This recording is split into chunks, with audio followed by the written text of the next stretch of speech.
JPSC और JSSC भर्ती प्रक्रिया में कथित धांधली के खिलाफ आंदोलन कर रहे छात्रों को हेमंत सरकार ने आज बातचीत के लिए बुलाया है।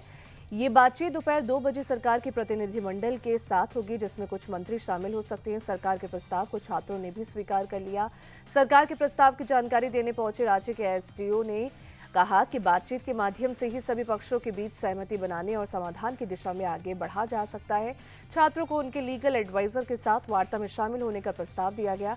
छात्रों का आंदोलन आज 24वें दिन भी जारी है। राज्य में सोरेन सरकार के खिलाफ छात्रों ने मोर्चा खोल दिया है। राहुल गांधी और हेमंत सोरेन का पुतला दहन किया। साथ ही 23 दिन से आंदोलन पर बैठे छात्रों ने पहली बार मुख्यमंत्री का इस्तीफा मांगा है। आंदोलनकारी छात्रों ने सोरेन सरकार को चेतावनी दी है कि अगर उनकी सभी मांगे 18 अगस्त तक नहीं मानी गई तो वो 20 अगस्त को न सिर्फ सीएम आवास का घेराव करेंगे बल्कि सीएम आवास के सामने डेरा भी डाल देंगे। यूजीसी नेट की इंग्लिश, कॉमर्स और सोशियोलॉजी की परीक्षाएं रद्द कर दी गई हैं। एनटीए ने माना है कि इन विषयों के पेपर में स्पेलिंग और प्रिंटिंग की गलतियां थी। एनटीए ने कहा कि पेपर्स में पहले पूछे जा चुके सवाल दोहराए गए थे। आंसर की जारी करने के बाद छात्रों ने गड़बड़ियों का जिक्र भी किया था। इन्हें केवल सवाल हटाकर ठीक नहीं किया जा सकता था। एनटीए ने तीनों विषयों की दोबारा परीक्षा की तारीख जारी की है। अंग्रेजी और कॉमर्स की परीक्षा 9 सितंबर को होगी, जबकि सोशियोलॉजी का एग्जाम 10 तारीख को कराया जाएगा। दोबारा परीक्षा के लिए छात्रों से कोई नई फीस नहीं ली जाएगी।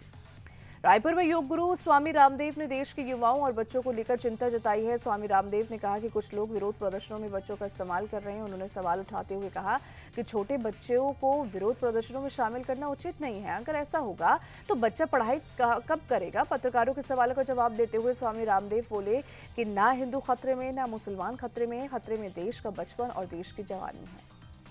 बीजेपी में बड़े फेरबदल की तैयारी हो चुकी है और पार्टी अध्यक्ष नितिन नवीन आज अपनी नई टीम का ऐलान कर सकते हैं।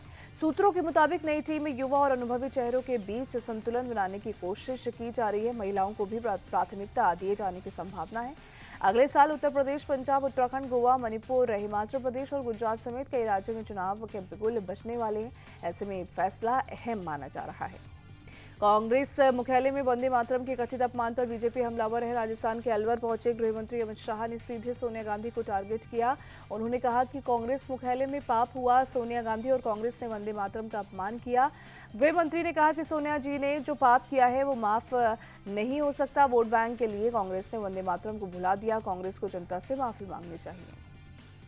कावेरी जल विवाद पर तमिलनाडु सरकार की याचिका पर सुप्रीम कोर्ट में आज सुनवाई होगी। इस मामले की सुनवाई न्यायमूर्ति विक्रम नाथ और न्यायमूर्ति संदीप मेहता करेंगे। दरअसल तमिलनाडु के टीवी के सरकार ने इस मामले को लेकर 3 अगस्त को सुप्रीम कोर्ट का दरवाजा खटखटाया था। अपनी याचिका में तमिलनाडु सरकार ने कर्नाटक से कावेरी नदी का पानी छोड़ने की मांग की है।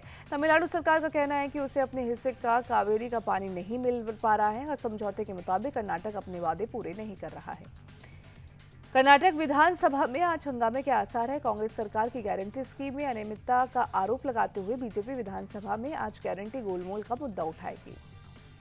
दरअसल कर्नाटक के सीएम डीके शिवकुमार ने स्वतंत्रता दिवस पर स्पीच में कहा था कि पिछले 3 साल में महिलाओं के लिए फ्री बस योजना शक्ति स्कीम में 14,700 करोड़ खर्च हुए। तो वहीं जून के महीने में सीएम शिवकुमार ने कहा था कि इस स्कीम में 3 साल में 19,700 करोड़ खर्च हुए हैं। बीजेपी का सवाल है कि 3 महीने में 5,000 करोड़ कम कैसे हो गए। जनसुराज पार्टी के नेता प्रशांत किशोर आज बांकीपुर विधायक के तौर पर शपथ लेंगे। प्रशांत किशोर का शपथ ग्रहण समारोह सुबह 10:30 बजे होगा। स्पीकर प्रेम कुमार प्रशांत किशोर को विधानसभा में अपने चैम्बर में शपथ दिलाएंगे। दरअसल प्रशांत किशोर ने बांकीपुर विधानसभा उपचुनाव में बीजेपी के नीरज कुमार सिन्हा को हराया है। बीजेपी के राष्ट्रीय अध्यक्ष नितिन नवीन के राज्यसभा जाने से ये सीट खाली हुई थी। बलिया से समाजवादी पार्टी के सांसद सनातन पांडे का विवादित बयान सामने आया। उन्होंने कहा कि धारा 370 हटा दिया तो पीएम नरेंद्र मोदी, गृहमंत्री अमित शाह और उनके लोगों को जम्मू कश्मीर में अपना घर बना लेना चाहिए। सनातन पांडे ने कहा कि जब से नरेंद्र मोदी प्रधानमंत्री बने हैं हमने अपनी जमीन भी खोई है और जमीर भी खोया है। दिल्ली के गोविंदपुरी इलाके में स्मैक खरीदने के विवाद में युवक की चाकू मारकर हत्या कर दी गई। मृतक की पहचान 30 साल के राजू के तौर पर हुई है। वो अपने दोस्त के साथ जंगल के इलाके में स्मैक खरीदने गया था। उसी दौरान उस पर हमला किया गया। परिवार के लोग उसे अस्पताल लेकर पहुंचे, लेकिन डॉक्टर्स ने उसे मृत घोषित कर दिया। पुलिस ने मामले में एक आरोपी को भी हिरासत में लिया और कई संदिग्धों से पूछताछ कर रही है। दिल्ली में मेट्रो उस वक्त हंगामा मच गया जब एक सीआईएसएफ जवान पर लड़की की तस्वीर खींचने का आरोप लगा। शक होने पर महिला ने जवान से पूछा तो उसने पहले तो इनकार किया, लेकिन लोगों ने जब उसका मोबाइल चेक किया तो उसमें महिला की तस्वीर मिली। महिला ने इस मामले की जांच की मांग की है। सीआईएसएफ ने भी मामले को गंभीर मानते हुए जवान को सस्पेंड कर दिया है और विभागीय जांच के आदेश दिए हैं। यूपी के अंबेडकर नगर में आईपीएस ऑफिसर आशुतोष मिश्रा की बुजुर्ग मां की संदिग्ध हालत में शव बरामद हुआ। मुंह में कपड़ा ठूसे होने के साथ ही शरीर के जेवर गायब थे और इस वजह से लूटपाट के बाद हत्या की आशंका जताई जा रही है। घटना मालीपुर क्षेत्र के रूडा गांव की है। अयोध्या रेंज के आईजी खुद मौके पर पहुंचे और घटनास्थल का निरीक्षण किया। पुलिस मामले की जांच कर रही है। उत्तर प्रदेश के इटावा में बीती रात पुलिस की बदमाशों से मुठभेड़ हो गई। जवाबी कार्रवाई में पैर में गोली लगने से बदमाश घायल हो गया, जिसे अस्पताल में भर्ती कराया गया। पुलिस के मुताबिक बदमाश की कई दिनों से तलाश थी और एक सूचना के आधार पर पुलिस की टीम ने नाकेबंदी कर बदमाश को गिरफ्तार किया। एमपी के सागर में ऑटो चालक के घर से 3 करोड़ के नोटों से भरे बैग मिलने का मामला सामने आया। ये नोट तब मिले जब पुलिस ने हथियार होने की सूचना मिलने पर छापा मारा। नोटों की संख्या इतनी ज्यादा थी कि पुलिस ने मौके पर नोट गिनने की मशीन मंगवाई और बताया जा रहा है कि पैसा आरोपी के ऑटो चालक के रिश्तेदार का है, जो कि सरकारी इंजीनियर है और भोपाल में तैनात है। हालांकि पुलिस अभी मामले की जांच कर रही है। राजस्व विभाग को भी मामले की जानकारी दी गई है। एमपी के देवास में कांग्रेस की तिरंगा यात्रा के दौरान नेताओं से भरी एक खुली जीप अचानक बेकाबू हो गई। ओवरलोडिंग के चलते जीप का अगला हिस्सा हवा में उड़ गया और कई नेता सड़क पर गिर पड़े। जीप में पूर्व मंत्री सज्जन सिंह वर्मा, जिला कांग्रेस अध्यक्ष मनीष चौधरी समेत कई नेता सवार थे। घटना के बाद मौके पर अफरा तफरी मच गई। गनीमत रही कि किसी को गंभीर चोट नहीं पहुंची। यूपी के बलिया में बिजली विभाग की लापरवाही से एक युवक की जान चली गई, जबकि एक युवक घटना में पूरी तरीके से झुलस गया, जिसका अस्पताल में इलाज चल रहा है।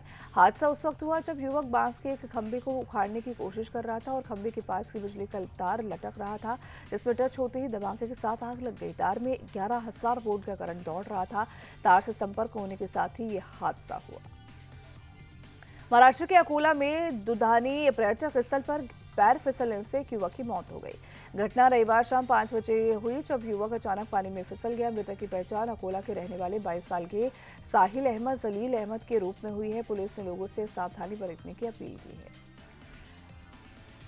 पुणे में सोशल मीडिया रील्स को लाइक्स और कमेंट्स करने के विवाद में एक युवक पर जानलेवा हमला हुआ है। वारदात डिक्कन इलाके के फ्लाइंग जिप्सी कैफे में हुई, जहां 8 से 10 लोगों का ग्रुप आया था, जिसमें 2 लड़कियां भी थीं। उसी दौरान रील को लेकर विवाद हुआ, जिसमें आरोपियों ने युवक पर वार कर जख्मी कर दिया और मौके से फरार हो गए। पुलिस ने मामला दर्ज कर आरोपियों की तलाश अब शुरू कर दी है। दिल्ली से सटे ओल्ड फरीदाबाद इलाके में चाइनीज मांझे की चपेट में आने से 25 साल का युवक गंभीर रूप से घायल हो गया। युवक की गर्दन पर करीब 11 सेंटीमीटर लंबा गहरा घाव हो गया, जबकि माथे पर भी करीब 5 सेंटीमीटर का घाव बताया जा रहा है। गंभीर हालत को देखते हुए उसे दिल्ली रेफर कर दिया गया। यह हादसा तब हुआ जब युवक बाइक से अपनी बुआ के घर जा रहा था। जब वो ओल्ड फरीदाबाद फ्लाईओवर पर पहुंचा तो अचानक पतंग का चाइनीज मांझा उसकी गर्दन में लिपट गया। ओडिशा, पश्चिम बंगाल, यूपी, उत्तराखंड, हिमाचल प्रदेश समेत 10 राज्यों को लेकर मौसम विभाग ने आज भी भारी बारिश का अलर्ट जारी किया। पहाड़ से लेकर मैदान तक कई इलाकों में भारी बारिश हो सकती है। तो वहीं वाराणसी और प्रयागराज में गंगा घाट डूब गए। बाढ़ की वजह से ओडिशा में करीब 2.5 लाख लोगों की जिंदगियां प्रभावित हुई। ओडिशा के केंद्रपाड़ा में हुई लगातार बारिश और नदी का जलस्तर बढ़ने से बाढ़ जैसे हालात बन गए हैं। निचले इलाकों में पानी भरने से लोगों की मुश्किलें बढ़ गई। पट्टामुंडई इलाके में नदी का पानी आगे से आने से एक आवासीय स्कूल के करीब 300 छात्र फंस गए। सूचना मिलते ही स्थानीय प्रशासन की तरफ से मौके पर राहत और बचाव ऑपरेशन चलाया गया। भारी बारिश के बाद नदियों में उफान की वजह से ओडिशा के बालासोर, भद्रक, जाजपुर, मयूरभंज और केंद्रपड़ा में हालत बहुत खराब है। कई इलाकों में अभी भी भारी जलभराव देखने को मिल रहा है। बाढ़ और बारिश की वजह से हजारों लोग प्रभावित हैं, तो वहीं जिन्हें राहत शिविरों में अब पहुंचाया गया है। असम के शिवसागर में बाढ़ का पानी भले ही धीरे धीरे कम हो रहा हो, लेकिन लोगों की परेशानी कम होने का नाम नहीं ले रही। चारों तरफ पानी नजर आ रहा है। खेतों में फसल चौपट हो गई। बाढ़ की वजह से लोगों के घर बर्बाद हो गए। जहां लौटने में लोगों को काफी संघर्ष करना पड़ रहा है, तो वहीं कई जगहों पर लोग अभी भी सड़कों पर टेंट में रहने को मजबूर हैं। जम्मू कश्मीर के भलेसा डोडा में बीती रात हुई तेज बारिश से जनजीवन बुरी तरीके से प्रभावित हुआ। बारिश की वजह से कई इलाकों में सड़कों पर पानी आ गया। इसकी वजह से लोगों को आवाजाही में परेशानियों का सामना करना पड़ा। मौसम विभाग ने अभी तापमान में गिरावट की आशंका जताई है। रायपुर में मुख्यमंत्री विष्णुदेव साय ने रामकृष्ण कैंसर केयर हॉस्पिटल में केयर कैंसर इंस्टीट्यूट का उद्घाटन किया। इस मौके पर छत्तीसगढ़ विधानसभा के स्पीकर रमन सिंह भी मौजूद रहे। कार्यक्रम को संबोधित करते हुए रमन सिंह ने कहा कि इंस्टीट्यूट निश्चित रूप से लोगों के लिए बहुत फायदेमंद है। मरीजों को बाहर नहीं जाना पड़ेगा। सावन के तीसरे सोमवार के मौके पर शिव मंदिरों में भक्तों की भारी भीड़ उमड़ रही है और हर हर महादेव के जयघोष के साथ श्रद्धालु भगवान भोलेनाथ का जलाभिषेक कर रहे हैं। इस मौके पर उज्जैन के महाकाल मंदिर में भगवान महाकाल के श्रृंगार के साथ विशेष पूजा की गई। देर रात से ही मंदिर में भक्तों का हुजूम देखने को मिल रहा है। सावन के तीसरे सोमवार को और नाग पंचमी के दुर्लभ संयोग पर उज्जैन में भगवान नागचंद्रेश्वर के पट आधी रात को ही खोल दिए गए, जहां देर रात से ही भक्तों की भारी भीड़ देखी गई। ड्रोन कैमरे में मंदिर का दिव्य नजारा देखने को मिला। दरअसल ये मंदिर साल में केवल 24 घंटे के लिए खुलता है, जहां देश के अलग अलग कोने से श्रद्धालु दर्शन के लिए पहुंचते हैं। श्रीलंका के खिलाफ पहले टेस्ट में भारत मजबूत स्थिति में पहुंच गया है। गोल टेस्ट के दूसरे दिन का खेल खत्म होने तक भारत ने पहली पारी में 9 विकेट के नुकसान पर 460 रन बनाए। कुलदीप यादव और प्रसिद्ध कृष्णा नाबाद पवेलियन लौटे। दूसरे दिन टीम इंडिया ने 172 रन जोड़ने में 7 विकेट गंवा दिए। श्रीलंका की ओर से प्रभात सूर्य 4 विकेट के साथ सबसे सफल गेंदबाज रहे। केशराज नूथा ने भी 3 भारतीय बल्लेबाजों को पवेलियन भेजा। इससे पहले बारिश की वजह से खेल 4.5 घंटे की देरी से शुरू हुआ।